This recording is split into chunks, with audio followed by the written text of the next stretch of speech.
Yooyyaa kabajamtoota daawwattootaa fi hordoftoota Gammadaa Show akkam jirtu nageenyi badhaadhaa Gammadaa Show kan torban kanaa eegalee jira. Egaan torban darbe hedduun keessan ayyaanaan dabarsitanii ayyaanni gaarii ture gaariitti isiniif darbe. Egaan waqtii ayyaanaa kana immoo akkuma hedduun keessan beektan yeroo itti namoonni xiqqoo nyaata nu miidhuu danda'an adda addaatti nyaannuudha. Innis zayitiin adda addaa jira, dhadhaan adda addaa jira, nyaanni foon waan hedduun qaama keenya miidhuu danda'an hedduu gara keessatti seenaa turan akkasumatti. Egaa kanammoo kan cabsuu dandeenyu yookiin immoo nyaatawwan akkasitti nyaanne kana ammoo fayyaa keenya irratti dhiibbaa akka hin qabaanneef nama baay'ee jabaa tokko biyya Ameerikaa New York irraa garanatti affeerradheen jira. Namni kun biyya Ameerikaatti New Yorkitti mana juusii baay'ee fayyaa namaatiif gaarii ta'e banuudhaan waggoota hedduudhaaf hojjechaa kan turee fi akkasumas fayyaa dhimma dhibee sukkaaraa wajjin wal qabatanii jiran hedduu irratti nama waggoota hedduudhaaf hojjetee dargaggeessa hojii uumaa jabaa tokkoon qabadhee isiniif dhiyaatee jira. Dargaggeessi jabaan nuti qabannee dhiyaanne ammoo Abdii Abba Jabal jedhama biyya New York irraa dhufee jira. Haamilee ho'aadhaan naasimadha. Egaan daawwattoota keenya sagantaa keenya Gammadaa Show immoo gama YouTubein warri nu daawwachaa jirtan YouTube keenya subscribe, comment, like, share gochuudhaan akka nu cinaa dhaabbattan jecha sponsorri keenya guyyaa har'aa ammoo sadarkaa tokkoffaa irratti Itiyoo Telekom yoo ta'u sadarkaa lammaffaa irratti immoo baankii hojii gamtaa Oromiyaati. Egaa akkasumas sponsorri keenya kan biraa immoo Mijuu Coffeedha. Hunduma isaanii walitti qabaatii nuuf galateeffadha. Abdii Abba Jabal baga nagaan dhufte. Baga nagaan dhufte. Cheers. Thank you. Cheers. Akkas. Cheers egaa bishaanumaan eegalaa jira otoo juusii keetiin cheers jenne gaariidha. Boodarra cheers jechuu dandeenya. Thank you. Egaa ani baay'ee si ibsuu caalaa atumti silaa daawwattoota keenyaa fi xiqqoo of obsitee jedhee yaada. Abdii Abba Jabal eenyu waan jedhu irraa eegalu. Hayyee galatoomii Gammadaa Show waan kana asitti nu affeeruudhaan uummata keenyaan wal nu barsiisuudhaan hojii hojjeteef baay'ee galatoomii. Abdii Abba Jabal dhalataa magaalaa Jimmaati. Abdusalaam yookaan Abdiinaa jedhanii. Maqaan kee gabaabbateeti jechuudha Abdii. Gabaabbateeti. Abdiina waan hin beekuuf. Abdii. Dheeraansa Abdusalaam. Abdusalaam. Abba Jabal. Yoo gabaabsitee biyya Faranjiitti gara caalu waan jara cinquuf Abdii jedhanii naa kennanii. Ayyee. Abdii Abba Jabal jedhamuudhaan hin beekama. Kanan dhaladhe Jimmarraa kiiloomeetirii 50 Shabee kan jedhamtu. Shabee Somboo. Shabee Somboo. Shabee Somboo. Dhiyoodha kan magaalaa dhiyoodha. Hedduu dhiyoodha. Shabeerraa kiiloomeetirii 5 kan jedhamtu baadiyyaa Yangaa Doogama. Ammallee moo? Ammallee. Ayyee. Ijoollee baadiyyaati. Achittan dhaladhee guddadhee amma mana barumsaa ga'utti abbootaaf haadha koo gargaaraan waan dirqama gilee sana sitti kennameen gargaaraan guddadhee ala gahee umriin koo mana barumsaatii galu ganda keenya waan hin jirreef Shabee magaalaa ture. Shabee magaalaan egaa adeemsa sa'aa tokko kiiloomeetirii 5 dhaqaaf gala. Daa'ima taate? Daa'ima taate. Waaw. Akkasitti karaa kana keessa deemaa taphataa mana barumsaa gallee barataa ture. Kanaaf manni barumsaatti jalqabee eegalte Shabeetti. Shabeetti eegalte. Hayyee mana barumsaa sadarkaa tokkoffaa Shabeetti eegalte sadarkaa lammaffaa akkas itti fufteetti achumatti immoo akkam ture ergasii ijoollummaan kee gara magaalaa Shabeetti erga galtee booddee maal fakkaata ture akkamittiin dabarsite? Iddoo gaarii ture. Shabeen egaa magaalaadha. Magaalaa xiqqoodha. Haa ta'u malee hamma 8tti manni barumsaa gizee sana achuma ture. Garuu an 7 Jimmattan baradhe. Magaalaa Jimmatti? Torba eegalee dhuma ka'ee barumsa dhiise karaa biraa deemee jechaadha. Okay. Torba geessee barumsa dhiiste karaa biraa deemte. Eessa deemte? Garamitti qajeelte? Yeroo sana umriin koo xiqqaa ture. Of danda'uudhaan maatiin xiqqoo wallolee ture. Sana keessaa maatii keessaa baheen ofiin mataa kootiin of bulchuu eegalee jechuudha. Xiqqoo hojii humnaaf hojjechuu jalqabde moo maal goote? hojiidhuma haakimiin ta'ee abbaan kiyya waan haakimii turaniif dur isaan jalatti wanni nu baranne ture. Haakimii namaa moo? Haakimii namaa. Yaa haakimii namaa turre. Marfee waraanaa turte? Marfee waraanaa turre. Marfee Dedoo kan jedhamtu waradaan biraa turte. Sanarraan gara miilaan sa'a 7 deemta. Baadiyyaa keessa jechuudha. Achiin baadiyyaa sana keessa haakimii ta'een hojjetaa ture. Otoo waan tokko hin baratin? Otoo waan tokko hin baratin. Abbuma keerraa waanuma dhageesse jechuudha? Waanuma dhageenye manattis kilinikii waan tureef wama laalaa wama hojjetaa turreerraan achitti deemaa mana kan koo eegalee jechaadha. Baay'ee ajaa'iba. Anis akkuma kee maayini ija jabaachuun dadhabe natti fakkaata. Anis ilmaa kiimiti. Garuu nama ganda keessa jiru fa'ii fi qoricha fa'aa ajajaan ture dur. Wal fakkaanne jechaadha. Marfee fa'aa waraantaa garuu? Marfeen hin waraana. Hin sodaattu? Hin sodaannu lagge. Haakimii gurguddaa hojjetaa turre by the way. Amma gizee yoo himte waan intiniidha malee namoota gizee tokko gabaree maabara ture. Maabara sanarraan buusaa turan. Boodatu buusaa sana buusanu buusaan guddaadha namatti kufe. Obboleessa liqqaan bareerra kufnaan miila isaa kan asiin asirra kufee karaa kanaan cabsee foon bahee maal jedhee sanallee ana takkame hodhee lafee isaa keessa galchee kun lafeen bakkeetti bahee ture. Kan akkasitti akkamaa turre. Baay'ee jabaatta jechuudha. Baay'ee. Sin gaafanneefaa jechuun barumsa qabdaafaa jedhamteefaa namni si gaafatee jira. Yeroo hakiimummaan hojjettu. Booda nu gaafatanii namni taayitaan sanaan booda namni hedduu danatu eegala. Haala namni eegalu mucaan kun eessaa dhufee innoo sabiyyiidhaa laayisensii sin qabu maal jedhanii na hidhanii booddee achirraa bahee baddeetan. Bakka warqiin qotamu diimaa. Diimaa seenee sun Gaambeellaa fi intinii walakkaadha. Yoon achi dhaquu warqii qotuu hin dandeenye. Hedduu waan gubuuf boolloo keessa gabbu'anii humna barbaada. Achitti illee gizeen ilaalu namni wobaa dhukkubsataa namni qoricha namaa kennu hin jiru. Ammas maaliif ana hakiimiin ta'u jetti? Achittis namaan wal haasa'ee ana hakimiin hin danda'a akkas waan akkasii bitii jennee paartinarii taanee waliin mana hakimii achitti illee banee. Achittis bante. Ajaa'iba.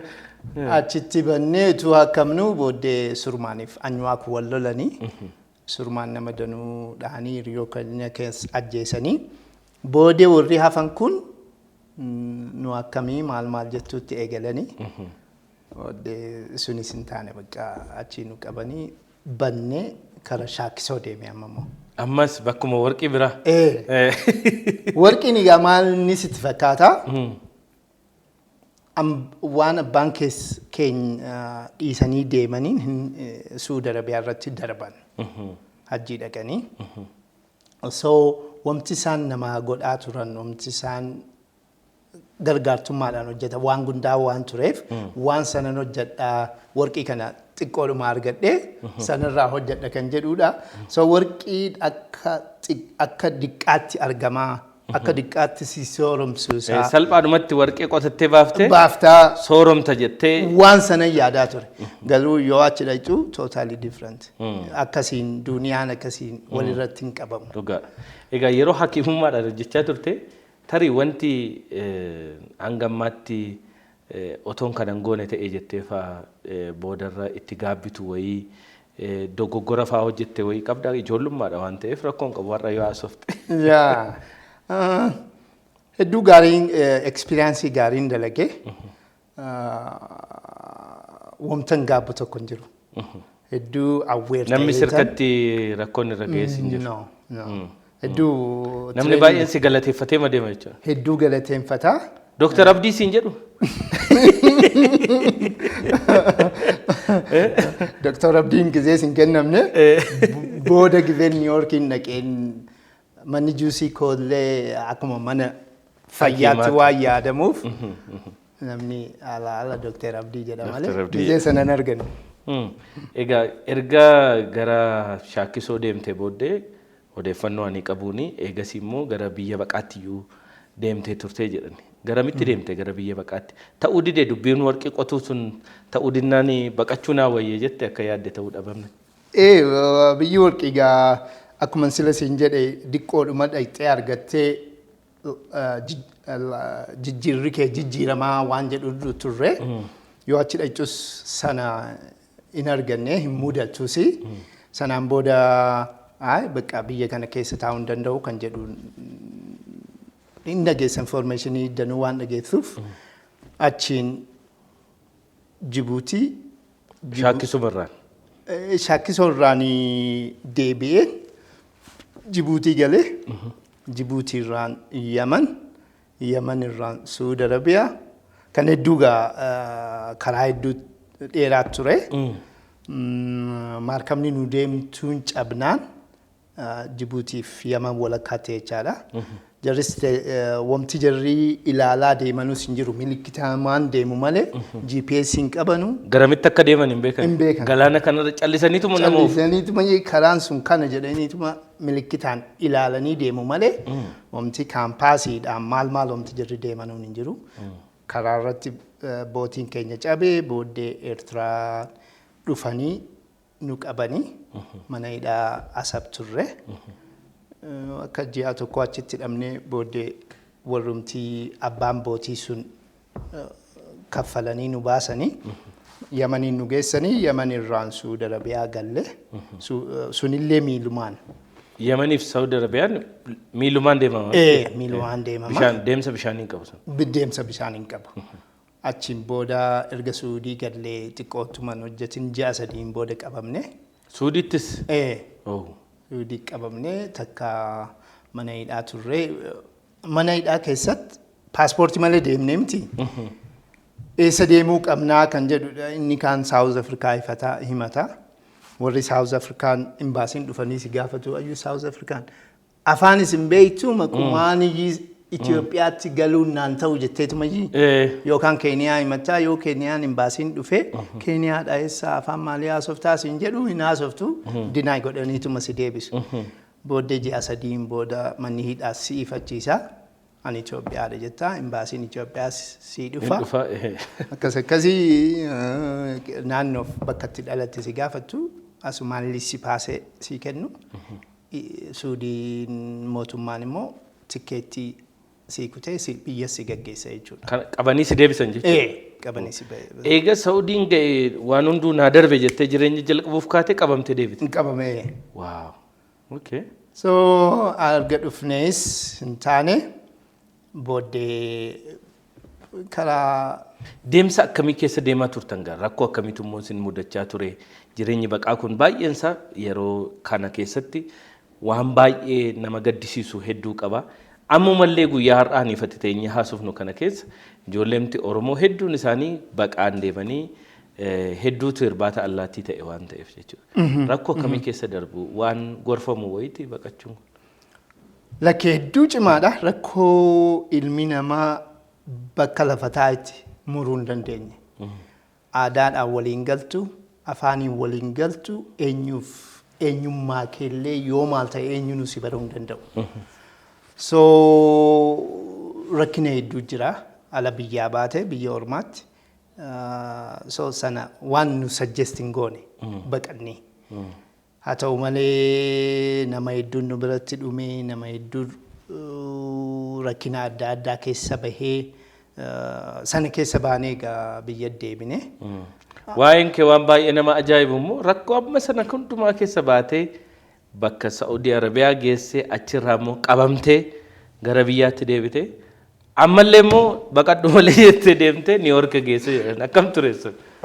Sun dhugaadha achiin booda ala Suudii deebinee xiqqoo mana deebi'ee mana barumsaa eegalee. Mana barumsaa torba fixeeraa 8tumatti eegalee booda gidee saddeet barattu eessaa dhufe mucaan kun siin jechuu eegalu jechuudha. OLF ture, maal ture, akkas ture, mana hidhaa, mana barumsaa keessatti dararaa addaas. Waggaa hanga kana eessa ture dhufe? Eessa ture jedhu ijoollee nu dura dammaqsaa jira. Ijoollee asii baratan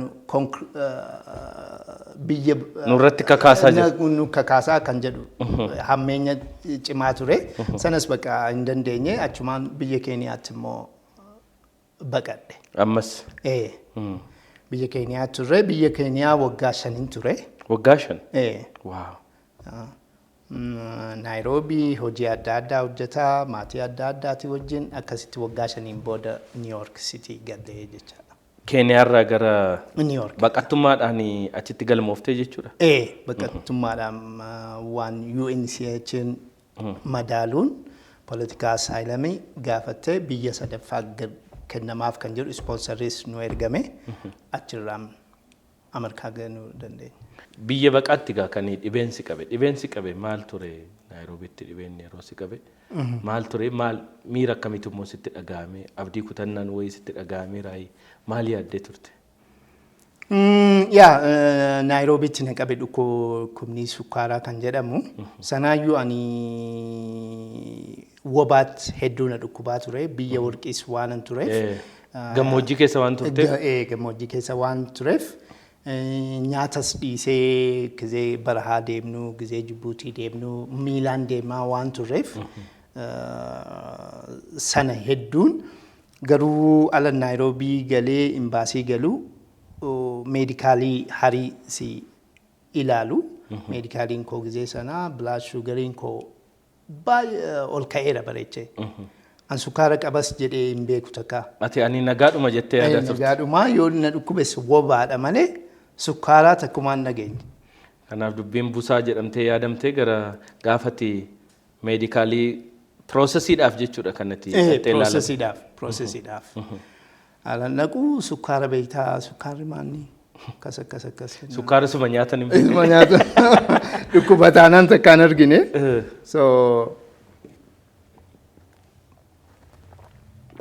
Sani keessatti bakka insuliinii fudhattaa marfee fudhattaa jedhan. Nyaatas jijjiiruu qabdaa. Nyaata waan akkasii nyaachuun qabdu waan akkanaa dhuguun qabdu maal jedhanii natti himanii. Filaayitii koo kanan deemurraa ji'a 6 dudduubbatinaa harkise jechuudha. Dhukkubumtii sun. Akkasiin bakka sukkaaraa dhukkuba isaa maal isaa xiqqoo irratti awweeriin ta'e. Sanarraanii hojiis adda addaa hojjetaan ture furuutiif veeteebiliin gurgura ture Naayiroobiitti yeroo sana. Yeroo Naayiroobii jirtu. Bakka sanarratti nyaata koos jijjiiree bicuu wayyaa'ee garuu yeroo sana ana Ameerikaan dhaynaan fayyaan koos naaf deebi'a. Wamtan ergasii dream godhe wamtan ergasii yaadee akka manaamaatti akka abjuutti wamtan argu hariin Ameerikaadhuma gahuuf. Jijjiiramaa kan jedhu yaada qaba ture. Ameerikaa geenyan wanni nuti fayyaan koo sin deebi'a.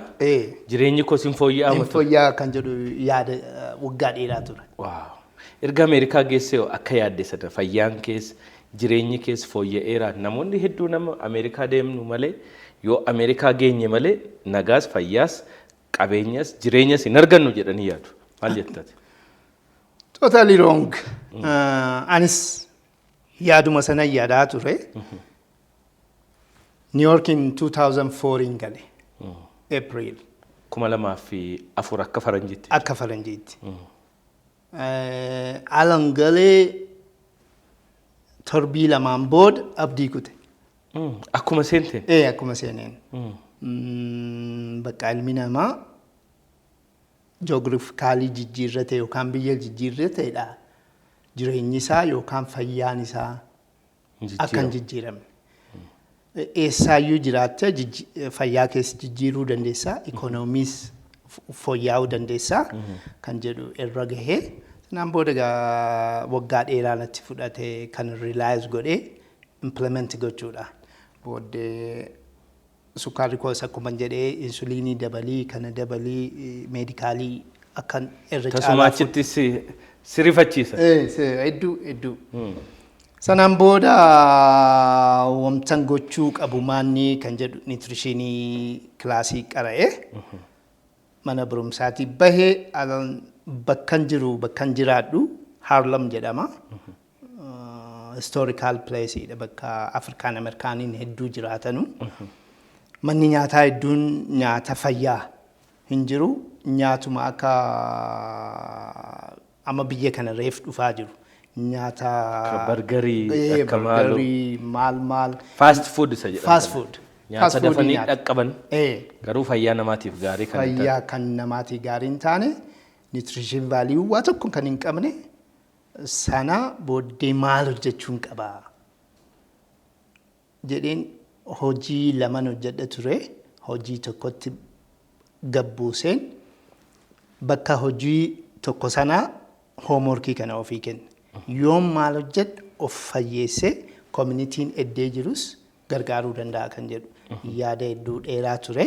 Sanaan booda bakka mana juusii Oasis Jimmaa banuun qabaa kan jedhu irratti murteeffadhee kiraayii manaa barbaadee kiraayii manaa argadhee biizinasiin achitti eegalee sanaan booda sanarra hojjetaa ture. Waggaa meeqa erga teessee booddee jalqabdee egaa biizinasii? Waggaa 8. Waggaa 8 Ameerikaa erga teessee booda biizinasii eegalte. Egaa Oasis Jimmaa Juice Bar. Mana juusii kee biyya New Yorkitti argamu. Yeroo sanoo jalqabuudhaaf namni biizinasii eegaluudhaaf hojii daldalaa keessa galu tokko maallaqa ka'umsaa isa barbaachisaa mana kiraayiidhaaf waan hedduudhaaf jira. Isa kana osoo rakkifne biyya sanatti eegaluudhaaf biizinasii. Hedduu rakkiseera. Tokkoffaa namoonni keenya New Yorkin hedduun jiranu. Magaalaa qaaliidhas miti ree? Magaalaa hedduu qaalii. Magaalaa hedduu qaaliiti. Magaalaa biizinasii gurguddaan jiranu. So waan kana eegaluudha kiraayii manaa alan argu maaliif barbaadde mana kanaa jedhan. Kasii mana juusitti banuufi jedheenim. Okay, applicationii guutii statementii mana baankii fidii kana fidii waan afur wayii na gaafatanii sanarratti gizeen dhiyeessuu disqualifying ta'e. Tokkoffaa waggaatti 72,000 ol hojjechuu qabda. Hangizee sana 30,000 hojjedha. So automatic disqualified ta'e.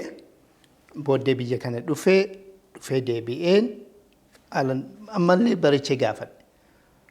Booddee hin danda'amu nama biraa koo nama si wajjin. Nama si waliin hojjetu. Waraqata kana fidii maal fidii jedhanii anyway booddee gargaarsa meeqaan warra real estate gaafadhe really boota kana nan barbaada hojii kana hojjechuudhaafi jedhee booddee naa eeyyamanii sanaan booda kanan banuu danda'e. Akkuma ati jettu immoo kaapitaaliin qabu ture. Birrii $500 baankii koo keessa ture. Yeroo biizinasii eegalte? Garuu kaampaanii guddaadhaaf hojjedha. Liqii liqeessuu danda'a kaampaaniin sun. Liqii jara gaafadhee mana naa kennamniiru kanaan booda faamiliinis ijoolleenis naa guutanii biizinasicha eegalee jechaadha. Egaa mana juusii Ameerikaatti banachuun hin cimaa jedheen yaada. Keessumaa immoo baqataa akka keetii fi magaalaa New York akkuma jenne magaalotuma Ameerikaa jiran keessaa magaalaa baay'ee qaalii gatiin hedduu mi'aatti ta'e keessatti gurguramu. Dhaabbileen idil addunyaa gurguddoon kan keessa jirani. Egaa erga eegaltee akkuma eegalteen mudannoo akkamiitu immoo si mudate chaalenjiin yeroo sana immoo biizinasii eegaluu keessan wajjiniin si mudatee fi akmoo tootalii akkati yaanne ta'ee gabaan caalaatti si dhufe caalaatti maallaqa argatte sababiin isaa nama hedduutu New York keessa socho'a waan ta'eef. Kan koo xiqqoo yuunikiidha. Adda. Kaapitaalii waan hin qabneef xiqqoo jagnummaanis waan jiruuf waan harii anumatu hojjetaa ture. Konistiraakshiniidha eegalee dhaqxee qodaa bakkeedhaa bituudha. Eenyuun qaxarre. Istoora banadhee laayisensii fudhee guyyaa banamu invite godhe namoota dhufanu. Banee anatu kaashariidha, anatu juusii hojjetaa, anatu kaastamarii sarvi godha. Gaafa galgalaan anatu waan piroodaasii jiru ana dhaqee bitaa. Sanarratti xiqqoo gabaanis yeroo awwalaa bareechee ho'ee ture. maaliif namni nyaataaf juusii fayyaadha ta'u hedduu barbaada ture ganda sana keessatti. Akkasitti bareechinee hojjannee maal jennee booda Meksikoonii warra Laatiin Ameerikaanii dhufanu jira. Warra akkasii qaxaree hojii bareechee eegalee ji'aadhaan booda Maarshaal warri kiraayii sirratti yoo ati hin kaffalle kan dhufanii sirraa cufan. Jarrinatti dhufanii booddee kaffaluu hin danda'u ammaan jedheen. Ana biizinasii anatti eegalee kastamariin biildi ta'aa jira. Garuu kiraayii keessan ka ji'a tokkoof walakkaa ji'a dhufuu nan kaffalaa. Kanarratti walii gallee ishii jedhanii sanaan booda biizinasiin so'uu eegalee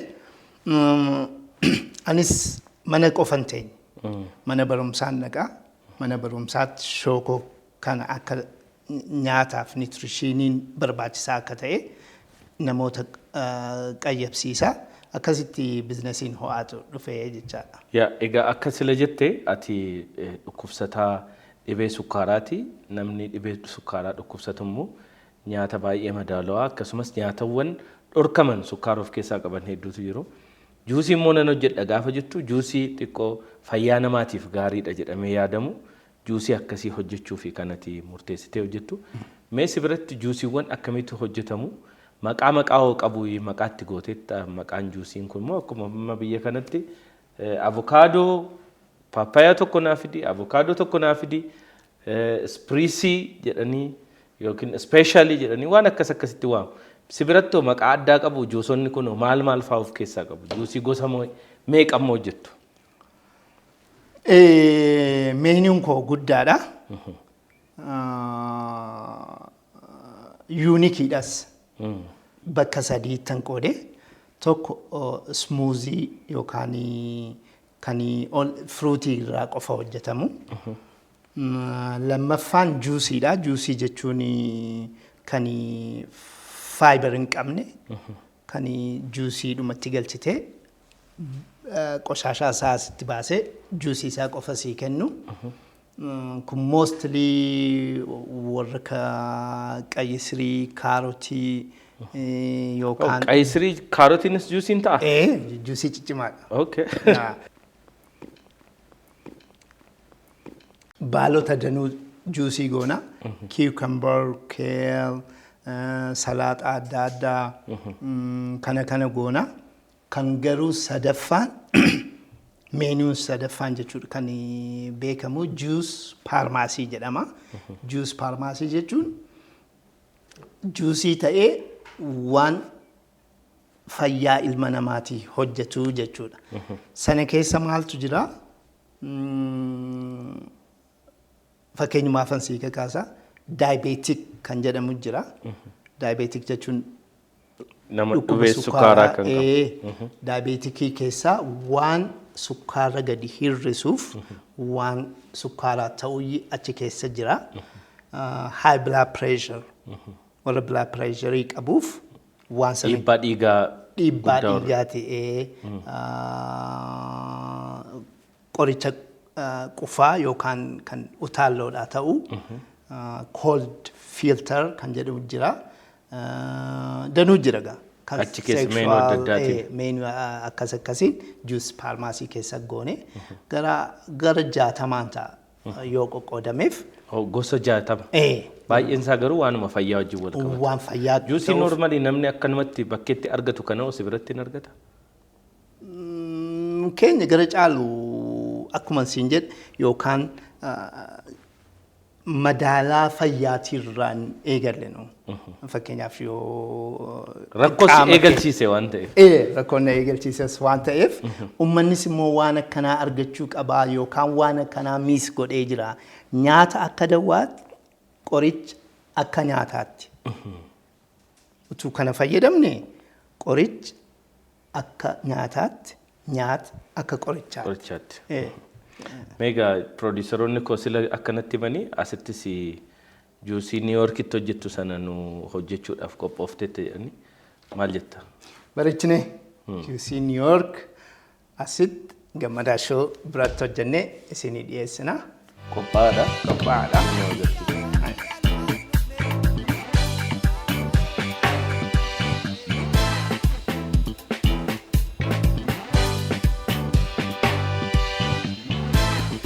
Amma gaa juusiin akkuma beekamu kuduraaf muduraarraa hojjenna.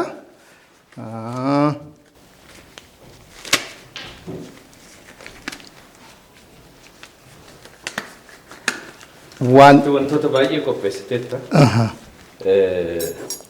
Nuti kan beeknu muuziin juusii ta'uu danda'a, paappayaan, avokaadoon, kunillee burtukaanillee. Ati raafuu, qaaraa waan hunda fiddee dhuftee jirta. Yaa. Warri kun maali? Juusiin egaa bakka nyaataa, iddoo nyaataatiif iddoo dawaa kan bu'udha jechuudha. Directly utuu danuu garaa keenya keessan turin mainstreamiitti dabalamee nu gargaaruu danda'a. So kanaaf kan nu gizee danuu warra ka vegetable yookaan kuduraa kanarraa kan nu hojjechuu dandeenyuuf gizee danuu kuduraa nu nyaannu yookaan ibiddaan bareechee waan affeelameef vaayitaaminii keessaa argachuu dandeenyu yookaan gubatee yookaan hin argannu jechuudha. Gizee juusiitti daballu daayireektii utuu inni bilchaatee hin miidhamin keessaa argachuu dandeenya. Salphaadhumatti argachuu dandeenya jechuudha. Kanaaf gizee danuu kan nu utuun juusiitti kan daballu. So hadha waa juusii ayinataa lama hojjenna. Tokko avokaadoorraa, raafuu kanarraa, bakka mi'aa immoo tamariidhaan kan nu amma hojjennu paappayaa, muuzii, burtukaaniif zinjibilarraa, loomiirraa hojjennaa jechaadha.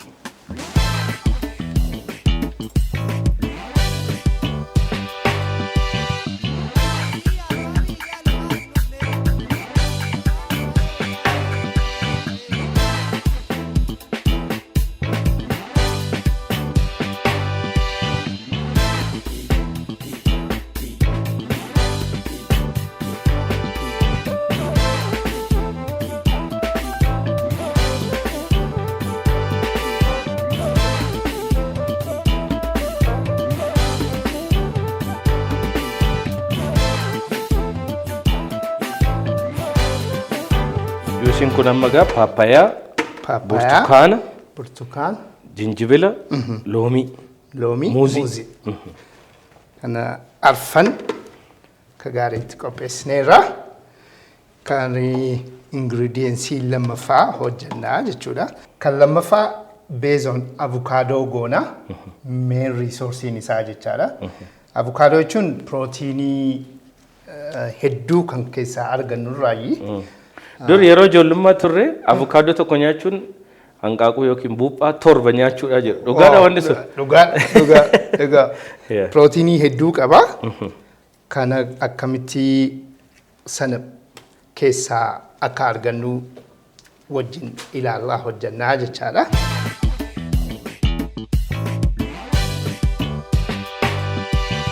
Achi kaanee avukaadoon akkuma beekamu mi'aan qabu.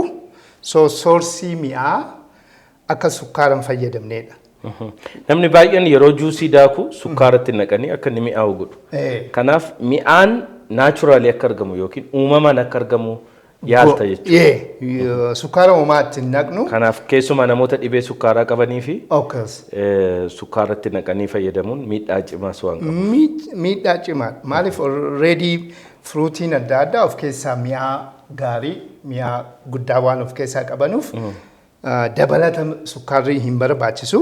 Amma kan nu hojjennu baalaa fi avukaadoo waan ta'eef akka mi'eessu tamira yoo qabaanne tamiratti goona. Yoo tamira hin qabaanne muuziitti gochuu dandeenya. Karaa kanaanii daakna jechuudha. Tamira geenu ija keessaa fuuna. Maaliif waan jabduu taateef hin daagamtu. Akkasitti akka nuu mi'eessuuf lamman sadan tokkotti dabalaa jechaadha.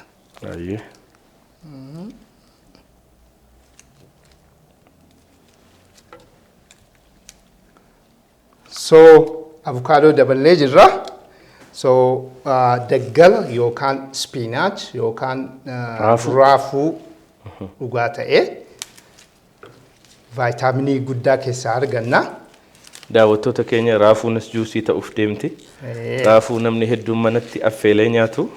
Har'a immoo juusii ta'uudhaaf yaadaa jirti. Egaa kan raafuu kana fanna ajaa'ibaa ture. Ani guyyuma tokko raafuun juusii ta'a jedheetuma yaadee waan hin beekneef. Akkas raafuun qabeenya guddaadha. Vaayitaaminii adda addaa waan ilma namaatiif tolu waan of keessaa qabuuf kun nu gahaadhaaf. Yeroo baay'ee raafuun ijoollummaattis gaafa laalu namni raafuu nyaatu hiyyeessa waan ta'e wayii fakkaata. Akkasii keessaan hiyyeessaa jedhamu malee irra keessoon hiyyeessaa jedhamu malee keessaan immoo sooressa. Sooressa namni raafuu nyaatu. Akkas loomii xiqqootti daballa.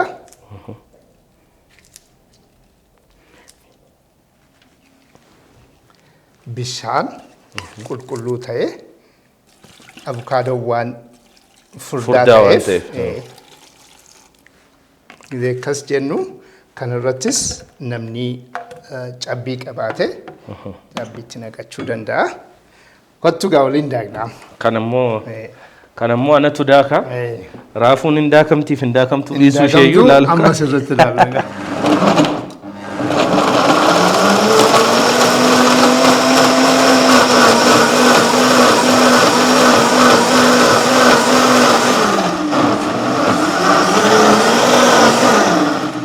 Furda see fakkaata. Furdatiin hin hafne bishaan xiqqoo barbaachisa. Magariisa kun immoo halluun isaa. Halluun magariisa.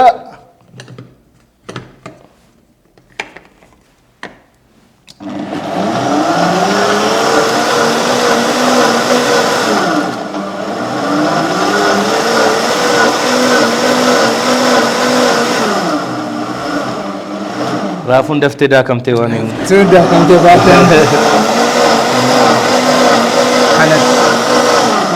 Kanatti ilaaltuun yoo caccabnee yookaan teekstariin si keessaa mul'anne gahe jechuudha. Amma xiqqoo jira. Xiqqoosi.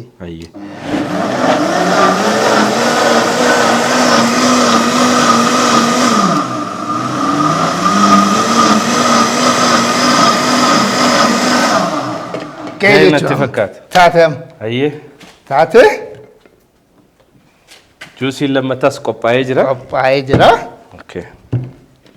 So juusiin keenya baheera. Amma immoo dhandhama isaa waalaa jechuudha. Kalariin keenya lama. Tokko magariisa. Tokko magariisa. Kan abukaadootii. Raafuu keenya.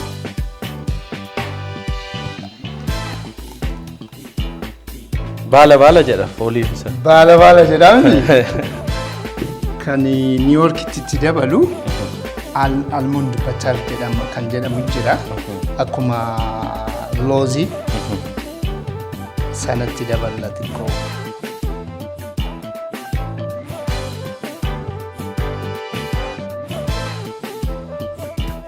Beautiful. Cheers. Akkas.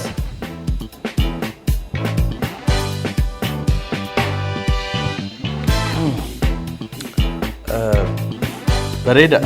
Kan gara gadii kun xiqqoo waan hadhaa'u garuu qaba miti jechuudha. Akka juusii isa kaanii mimmi'aa waan hin taaneef miira baala jedhu wayii tokko qaba. Keessaa qaba. Mee kan gubbaa kana immoo laala. Gubbaa laala. Kan gubbaa hedduu gaariidha. Mi'aawaadha. Egaa juusonni kun fayyaadhaaf waan dhugamaniif akka isa yeroo hundumaa jaallannee sukkaarri itti heddummaatee dhugu sanatti baay'ee gammachiisaa ta'uu dhiisuu danda'u. Garuu faayidaan isaanii fayyaadhaaf qaban immoo baay'ee waan gaarii natti fakkaata. Kan nu dhugnus kanumaaf. Juusiin irra guddaagaa faayidaa waan inni dubbaan nu qabu laalleeti teestii qofaa miti.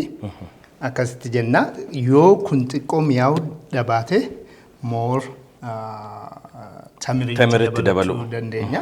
Kanaafuu hedduu gaariidha. Hedduu bareedaadha. Egaan daawwattoota keenya guyyaa har'aa juusii abdiin nuuf hojjete san immoo dhugaa cheers jennee eegalleerra haasaa keenya kaan warra hafe immoo itti deebina jechuudha. Hordofaa.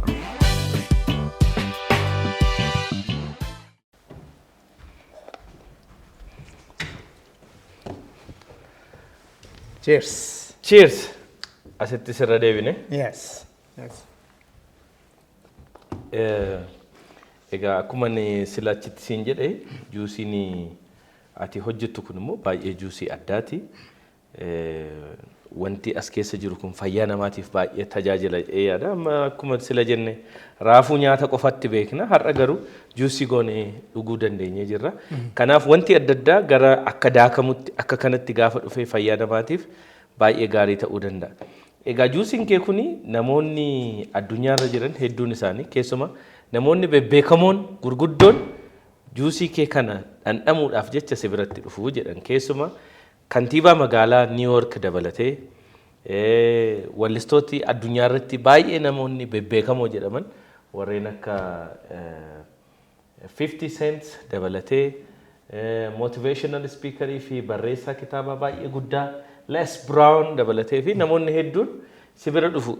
Namoonni celebrities yookiin namoonni bebbeekamoon addunyaa hangammatti si bira dhufanii juusii kee fayyadaman maal siin jedhanii eenyufaatu immoo dhufaa ture mee achumaanis daawwattoonni keenya akka beekaniif.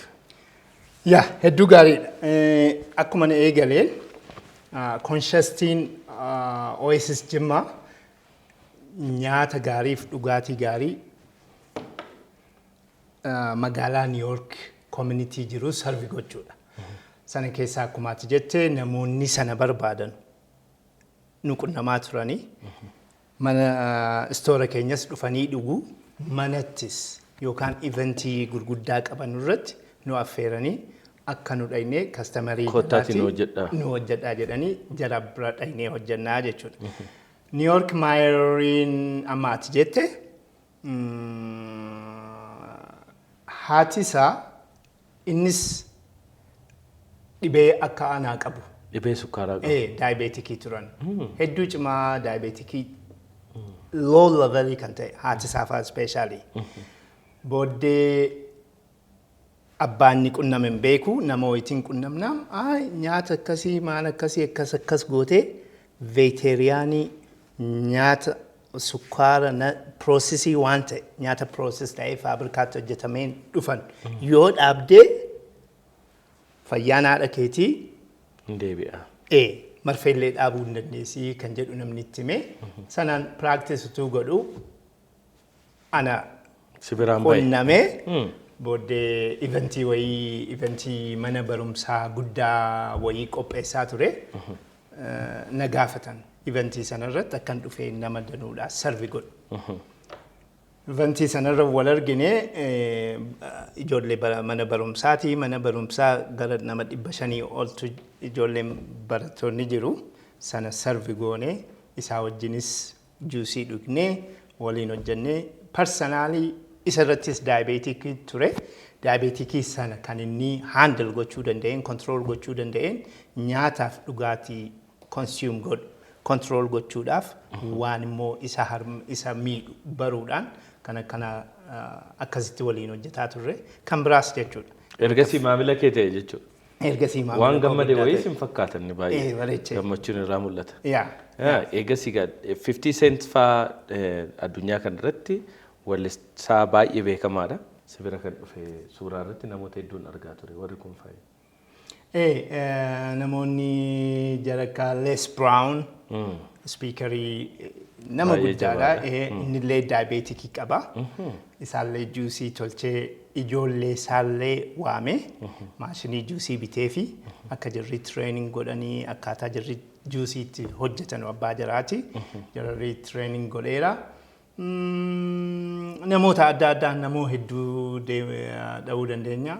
Fakkeenyaaf warra Michael Kors warra diizaayinii uffataa hojjetanu akka jiruun shoo jaraa waggaatti gizee lama anuma dhiyeessa baaksteejii irratti jechuudha. Jaraafis juusii hojjetaa warra moodel immoo uffata jaraa uffatanii beeksisanu. Sanas aayidiyaadhuma koo anatu fidee faashin shoo irratti maaliif sa'a dheeraadhaaf meekaappii dibatuu sa'a dheeraadhaaf nyaata malee enerjii malee stuudiyoodhaaf maal keessa turu. So proposaalii kana dhiyeessan warri kun kanaaf juusii fayyaa isaanii eeguu yoo dhuganii caalaatti shoo gaarii agarsiisu jette. Sanarraan Michael Kors Tom Hilfiger, Tory Burch, show adda gurguddaa dhiyeessaa turre jechaadha. Egaa namoota addunyaa irratti beekaman malees immoo suuraa Hacaaluu fa'aa Waaqni nafsii isaa maaru Alii Birraa fa'aa Abdii Nuurasaa fa'aa Johaar Mohammad fa'aa irra jiran namoonni bebbeekamoon Oromoos immoo si bira dhufanii juusii dhugaa turan. Yaa Oasis gaa erga banamee namuma hundaa fi xiqqaa hamma guddaatti poolitiksiinaadha hamma warra gahiitti ijoollee keenya keessaa akkuma ati jettee rabbiin nafsisaa maaruu hacuun yeroo 2-3 dhufee New Yorkiin obbo keenya Alii Birraa, Jawaar Mohammad, Abdii Saan ijoolleen activities hedduu dhufanii turanii obbo Maraaraa Guddinaas gizee danuu dhufu yoo dhufan dhuganiituma dabarfatu. Pirezidaantiin keenya kan amma pirezidaantiin Itoophiyaas ambaasaadar Taayyee Asqasillaasees maamila keenya maamila guddaa turanii namoonni hedduu dhufan. Wucci guddaa ministeeriin Itoophiyaas gizee UN'dha walgahii dhufanu isaanis stoora dhufanii juusii dhuganii dabarfatanii. Yeroo baay'ee maamiltoonni kee namoota biyya kanaa namoota Itoophiyaati moo faranjiinis hedduu qabda maamiltoota irra caalaa garuu eenyutu si biratti fayyadama? Faranjiidha. Faranjii? Okay. Namoonni keenya yeroo dhufan nama tokko lama malee majoritiin customer kooti adii. Oasis Jimmaa Juice Bar amma immoo damee kan biraa waajjira mootummoota gamtoomanii UN cinaatti baneera jechuun dhaga'ee yeroo darbe dhugaadha akkam innoo damee babal'isaa jirta moo akkam maalirra jirta? Oasis Jimmaa gaa erga eegalee waggaa 13 keessa jirra. Waggaa 13 kana keessa damee adda addaatti banaa ture. Ka dhiyeenya nu banne UN bukkeetti blookiidhuma tokko UN irra bootaan UN's kan gillasabiiti miti kan city kan magaalaati. Magaalaadhuma New Yorkitti applicationii nu guuchisiisanii nu compete nu godhanii bootaa sana naa kennanii. So gaafan mana sana banu mikittilii maayerii dhufanii park department prezidaantiin parkii New York dhufanii show guddaadhaan nu bananii. So akka guddaatti ilaalla waan sana. Hamma amma Oasis Jimmaa 4 banee jira. Shanaffaa amma Jaanuwaarii 30 yookaan Febraarii 2-3 tan bana. Sun immoo Columbia University keessa business school kaampaasii guddaa jechuudha. Dameen arfanuu New Yorkuma keessa jiran gamma? Dameen arfanuu New Yorki. Isteeta biraatti ta'u bal'isuuf yaadan qabdu Ameerikaa keessa? Ammaan booda gaa sagalin banaa kan jedhu yaada qaba. Sagalin booda franchaayizii gochuu dandeessa. Sagalin booda amma 5ffaa ji'a kana banna. Sanaan boodatti deema. Biyya keessatti amma gaa juusiin bareedaan gaariin kuni biyya kanatti akkasittiin namni juusii hojjetus argees hin beeku ani ammani beekutti biyya kana keessatti juusiiwwan akkasii bantee biyya kana immoo nama biyya kana immoo barsiisuu irratti waan yaadde qabda. Bareechee biyya ofii gaa yoo maaluu taat maaliinis deemii itti deebiin biyyuma. Waan nu asii fudhannee deemne malee wanti nu achiif hin jiru. Kana asitti deebisuudha hedduu yaadaa turre. Kana ala mootummaan haaraan dhufu nu affeeranii dhufne asii kaasanchiisirraa mana wayii bitadhee achitti eegaleen ture. Oasis Jimmaa akka gaariitti eegalee ture kaasanchiisitti. Kanaaf maqaadhuma Oasis Jimmaatiin eegalee ture jechuudha? Maqaa Oasis Jimmaatiin Jimmatti illee deemee eegaleen ture. Lachuu kan Finfinnee illee hedduu gaarii ture. Koridar limaatiidhaaf diigame. Amma gaaffiidhuma irra jirra ilaaluu jirra. Hopefully meen lallaga. Bakka gaarii yoo argattan deebitanii jalqabdu. Bakka gaarii yoo arganne. Biizinasii ati bakka lamaanittuu hojjetteetta. Biizinasii New Yorkitti hojjechaa jirta. Biyya kanatti hojjechaa jirta. Akka hojii uumaa tokkotti biyya sanatti biizinasii eegaluu yookiin daldala eegaluu asitti eegaluutu irra ulfaata. Kan asii maaltu ulfaataa godhaa yookiin salphaa taasisa? Biyyi keenya biyya guddaadha. Nama miliyoonii 400 sun konsuumariitti ilaalta. Nama waa sirraa bituu danda'u.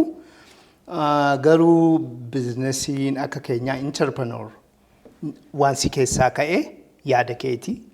Nyaataa fi dhugaatii jiru healthiidhaan ilmi namaa miidhamaa jira. Kanan bakka buusaa jenneeti eegalle.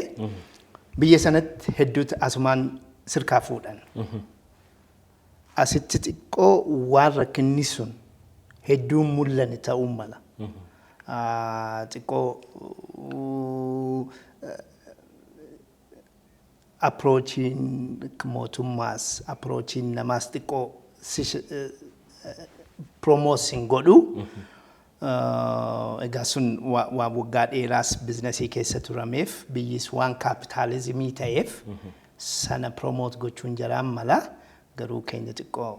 Asitti rakkisa jechuudha biizinasii hojjechuun. Xiqqoo rakkisa. Hedduu rakkisa. Maal dhaamta immoo dargaggoota akka kee biyya keessas ta'anii biyya alaatti, biyya hambaatti, biyya baqaatti yookiin biyya sadaffaa jiraatanii hojii dhuunfaa isaanii jalqabuu barbaadan sodaa adda addaatiin immoo xaxamanii kan taa'anii jiran namoonni biizinasii ofii isaanii yookiin entrepreneurs ta'anii hojii adda addaa hojjechuudhaa fi gorsa akkamii sirraa dhaga'u? Wisdamii yookiin ogummaan ati dargaggootaaf dhaamtu kana qabaachuu qabdu biizinasii keessa turuudhaaf jettee dhaamsati dargaggootatti dhaamtu yookiin gorsitu maali? Galatoomi experience dhuma kiyyarraan ka'a. Ani gaafa New York irratti biizinasii kanan eegale jedhu awwala maalan argadha jedheetii miti. Rakkina jiru akkamittan solve maalan uummata gahuu danda'a kan jedhu irratti ture. So namoonni jiran hariin rakkina ollaadhaa yookaan biyyarraa yookaan ganda jiranirraa ka'anii eegalanii problem solvingiin harka jaraa keessa jira. Maallaqa qabaatanii barumsa qabaatanii experience qabaattee dhabdee sun maatariin godhu. Garuu rakkina argite sana solve gochuu maalan silaa iddee buusuu danda'a. Fakkeenyaaf akkuma sitti hime gaafan biizinasii kana eegalu birrii 500 baankii koo keessa ture doolarii. Utuun gaafa sana anoo maallaqa ammattii kanan qaba akkamittan biizinasii keessa galaa utuun jedhee silaa hadhaa sin ga'u. Hin yaadamuyyuu. Hin yaadamuyyuu. So pointiin ati kaate yookaan rakkinnati solve gochuu kaate is not determined waan harka kee keessa jiru. Universaaliinis si gargaaraa, waaqnis si gargaaraa, mootummaanis uummannis rakkina ofii solve nama godhu argateera si gargaaruu danda'a jechaadha. So akkas jedhama miti yeroo tokko nama biizinasii keessa jiru waaqnis namnis mootummaanis hundumtuun gargaara. Akkas. Namni tokko immoo manuma waan taa'eef biizinasii nan jalqaba jedhee namni mootummaanis namnis eenyuyyuu isa gargaaruu hin danda'u jedhu. Akkas. Dhiqama. So kana laaltanii waan solve gochuu barbaadan. Fakkeenyaaf yoo Itoophiyaa dhuftan Itoophiyaan rakkinni isin argaartanu maanni maal immoo solve gochuu dandeessanii eessaan eegaltanii kan jedhu irratti yoo focus godhanii hojjechuu danda'an eessattuu. Egaa akka sila jettee rakkoo dhibee sukkaaraa wajjin wal qabatee gara keetti dhufee jira. Dhibeen sukkaaraa akkuma jette biyyoota alaatti baay'ee jabaadha. Biyya kana keessattis immoo yeroo ammaa kana nama hedduu kan hubaa jiru. Namoota dhibee sukkaaraa wajjin jiraataniif dhaamsati dhaamtuu maali? Gorsa akkamii immoo gorsita? Nyaata akkamii yoo fudhatan caalaa waan siif hojjete siin jireenya kee gaariitti akkanatti akka jiraattuuf waan si taasise maal gorsa akkamii kennita namoota? Hariidha. Galatoomi. Dhaamsan xiqqoo dabarsuu barbaadu biyyi keenya biyya gaarii. Speeshaalii nyaataan. Nyaanni maanni akkam ture? kaalchariin keenya jechuudha. Nyaanni gizee 3 nyaatamaa guyyaatti. Ciree nyaanna, laanchii nyaanna, irbaata nyaanna. Walakkaa kanatti waan jiru jechaadha. Achi kaanee hoo maal nyaanna? Yeroo caalaa waan xaafii irraa bahu, xaafiin mataa isaatii fayyaadha. Achi kaatee wamtatti xaafiidhaan nyaattu maanni misira, raafuudha. Yoo foon argame fooniin ta'a jechuudha. Kana amma luuz godhaa dhufaarra. Fakkeenyaaf isa silaa dur 3 nyaannu reesturaantiiniif manni nyaataa salphaatti waan sa'a 24 banamuuf yeroodhuma beelaatti availabilii waan ta'eef dhaqxee nyaatta jechuudha. So sisteemii nyaata keenyaa, paatantii nyaata keenyaa diigaa jira jechuudha. Paatantiin nyaata keetii yoo diigame fayyaa irrattis, ikoonoomii irrattis, soosaayitii irrattis miidhaa hedduu fidaa jechaadha. Kanaaf mootummaan xiqqoo poolisii kanarratti utuu nu ilaale. Ingrediensiin immoo fakkeenyaaf yoo juusii dhugne juusii kana keessa sukkaariin maaltu nammee jira. Namni amma beekuu hin danda'u. Juusii dhuma jettaa juusii sii kennan. Kanarratti silaa mootummaa warri poolisii meekarii juusii tokkotti sukkaara hammanaa ol naquu hin dandeessanuu. At least waan akkasii jechaadha. Warra immoo jira biyya sana Ameerikaa fa'aa waan akkasii jira. Intini jira gaa kaalseemii maxaniin nyaata kanaa hammamii kan jedhu. Kan mootummaan murteessu. Kan mootummaan murteessu. Irratti illee katabuu qabu. Kubbaayyaan tokko hammana qabaa, hammana konsiim godhaartaa kan jedhu sii mul'isuu danda'a jechaadha. Sun sana warra immoo dhukkuba sukkaaraatiin dhukkubsataa jiranu fayyaan erga dhibamee dooktarrii abbaadhuma ta'aa jechaadha. Dooktarrii ilaaluun akka jirutti ta'ee garuu kan of fayyisu abbaadha. Waa lamaan of to'achuu danda'u. Tokkoffaan nyaata nyaatanuun ilaallachuu qabu. Nyaata akkamiin nyaataa jira? Nyaanni sukkaaraan ta'an, nyaanni blood pressureidhaan ta'an maaltu jira kan jedhu kanarratti bareechanii ilaalanii vegetabilii danuu jira. Nyaanni kara sukkaaraatti dafee hin jijjiiramne. Fakkeenyaaf yoollee ruuzii illee yoo nyaattan taate ruuzii gurraacha nyaadhaa.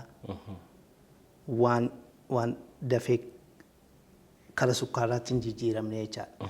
Vegetabilii danuu nyaachuu danda'u, avukaadoon badaa bareedaadha, salaaxaan hedduu nyaachuu danda'u, juusiis waan gaggaarii dhuguu danda'u jechaadha.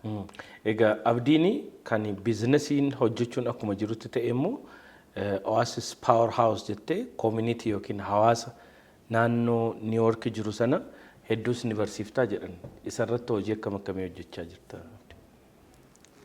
Oasis Power House jechuun biizinasii dhuma keessa taa'ee bakka soosaayitiin itti awweer hin taane yookaan wamti hin galleef hin jira. Waan hin galleef sana karaa kamiin galchuufii dandeenyaa kan jedhu yaada non-profitiidha. Tola ooltummaadha. Yoo kastamariin koo dhufanii nin gaafadhaa maal hojjechuu professional levelii maal xannaatanii yookaan maalirra jirtuu jedhaan jaran gaafadha jechuudha. Yoo jarri kun yookaan narsii ta'uu yookaan saayinsii ta'uu yookaan fire departmentii hojjetuu poolisii ta'u. Waan jarri qaban sana sa'aa tokko naa kennaa torbanitti jedha. Tola ooltummaa torbanii sa'aa tokko dhufanii community keenyatti yookaan nutritionii yoo ta'anii waa'ee nutritionii jechuun maal jechuudha? Maaltu keessa argama? Qaaraa keessa maaltu jira? Raafuu keessa maaltu jira? Fakkeenyaaf immoo wanti nu bakkee dhaabnee nyaannu jira. Awweer ta'uu danda'a dirqama. Leebaliin kan itti katabamu jira, soodiyeemii jira, kaalsiyeemii jira, maaltu jira. Leebalii sana dubbisanii akkamitti understandi godhuu. Maankaa meeqa yoo nyaatan overii ta'uu dhiisaa, maal ta'uu dhiisaa kan jedhu community achirratti barsiifna. Akkaataa immoo itti nyaata barsiisantu jira. Artii barachuu danda'u kana kanaan community achi jirru gargaaru jirra jechaadha. Abdiin gaa biizinasii kana hundumaa hojjeta. Abdiin maatii horateeraa moo kophaadhuma isaa hojjechaa jira biizinasii? Yaa maatii horadheera. Achuma jirtii New York waliin hojjenna. Iddoo gaarii. Kanaaf yeroo ati hojiirra akkana baqattee dhuftee Finfinnee teessu kana isheetu hojjeta jechuudha. Isiitu hojjeta. Paartii lama qabna. Yoona jiraadhee isiin isa achi jiru 100% control goote hojii gaarii hojjetti.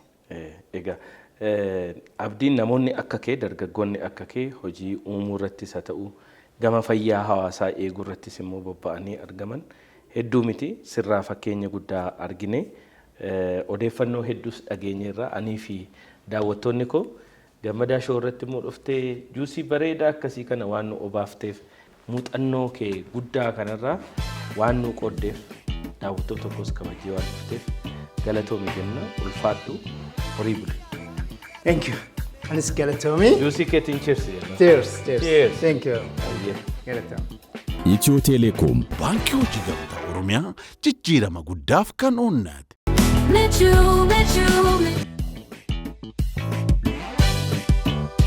Kabajamtoota daawwattoota keenyaa turtii hedduu bareedaa fi akkasumas barsiisaa ta'e Abdii Abba Jabal yookiin Abdusalaam Abdu Jabal kan New York irraa garanatti nuuf bira dhufee dhimma fayyaa akkasumas juusiiwwan hedduu mi'aa ta'e kana nu obaase kan guyyaa har'aa kana fakkaatu.